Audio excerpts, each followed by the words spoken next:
നീ കണ്ടിട്ടുണ്ടോ ഈ സാധനത്തിനെ? അട്ട പിടിക്കുന്ന പോലെ പിടിക്കും. ഇരിക്കണം പണ്ടാരം. നീ എങ്ങോട്ടാ ഓടുന്നേ? വാ. എന്ത് പണിയാ നാരായണേട്ടായി കാണിച്ചത്? എവിടൊക്കെ എന്നെ നടത്തിച്ചു. വെളുപ്പിനെ 7 മണിക്ക് വന്നതാ. എന്നോട് ഇത്ര സ്നേഹമില്ലാണ്ടായല്ലോ. എന്നെ കണ്ടിട്ടും കാണാത്ത മട്ടി പോയില്ലേ? എന്ത് തെറ്റാ ഞാൻ ചെയ്തത്? അവസാനം രാമചേട്ടന്റെ വീട്ടിൽ വന്നാ കാണാൻ പറ്റുമെന്ന് ഞാൻ അറിഞ്ഞു. സാധിക്കാനെങ്കിൽ എന്നെ വലിയ ഇഷ്ടായി. എന്നെ ഇരുത്തി കൂട്ടുക.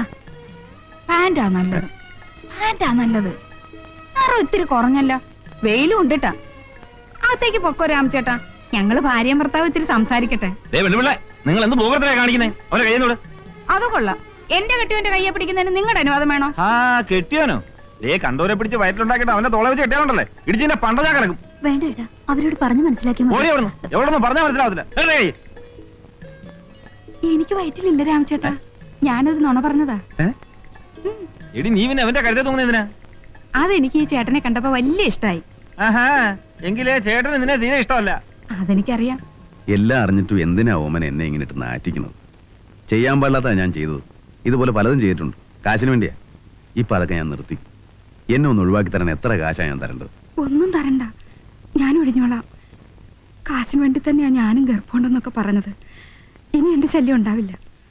നാളെ ഞാൻ ബോംബെക്ക് പോവാ, വലിയൊരു വീട്ടിൽ അടുക്കളപ്പണിക്ക്. ഒന്ന് കണ്ട് പറഞ്ഞിട്ട് പോവാന്ന് വെച്ച് വന്നതാ.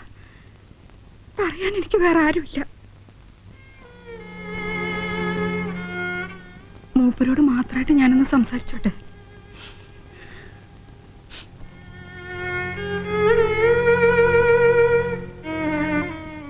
ഞാൻ നല്ലവളൊന്നുമല്ല.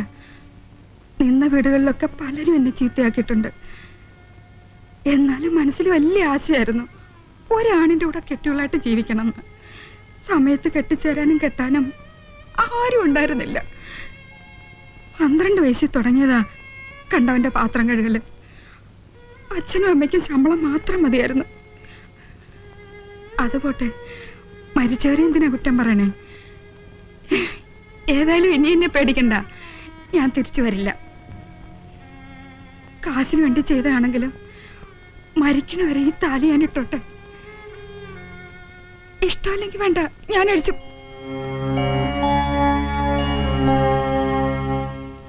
സന്തോഷായി. വിശപ്പ് കിടണ്ട, പോയി ഊണ് കഴിച്ചോളൂ. ഞാൻ ഒഴിഞ്ഞു പോയിന്ന് കൂട്ടുകാരനോട് പറഞ്ഞേക്ക്.